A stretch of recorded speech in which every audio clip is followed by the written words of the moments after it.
Et si l'élément marquant, le véritable tremblement de terre politique de ces derniers jours n'était pas la chute du gouvernement Barnier, reposant sur la majorité la plus étriquée de l'histoire de la Ve République, mais ce qu'il s'est passé juste avant. Pour la première fois de son histoire, le Rassemblement national est passé de paria, méprisé par tous les gouvernements successifs, qu'ils soient de droite, de gauche ou du centre, à interlocuteur légitime du Premier ministre Michel Barnier, avec qui il a eu, en pleine lumière, de véritables négociations, non sans conséquences. C'est du jamais vu.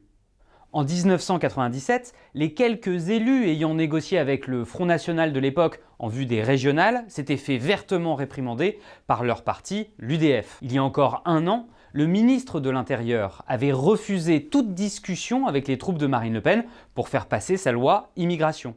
Le chef de l'État allant jusqu'à promettre que cette loi devait être adoptée sans les voix du RN. Les temps ont visiblement changé. Et comment? En quelques mois, le cordon sanitaire est devenu fil de négociation entre le gouvernement et le Rassemblement national, prenant en compte le poids nouveau de ce dernier, devenu premier groupe à l'Assemblée nationale. Michel Barnier restera finalement, bien malgré lui, le fossoyeur d'un tabou vieux de 40 ans, avec pour conséquence prévisible l'impossibilité de toute nouvelle diabolisation du Rassemblement national par les forces de l'éphémère socle commun. Et oui, on ne négocie pas avec un parti le lundi pour l'ostraciser en le qualifiant de peste brune ou de fasciste le mardi. Et ce, quand bien même ce parti en aurait profité pour rappeler de la plus brutale des manières son ADN populiste en censurant le gouvernement, quelles que soient ses concessions.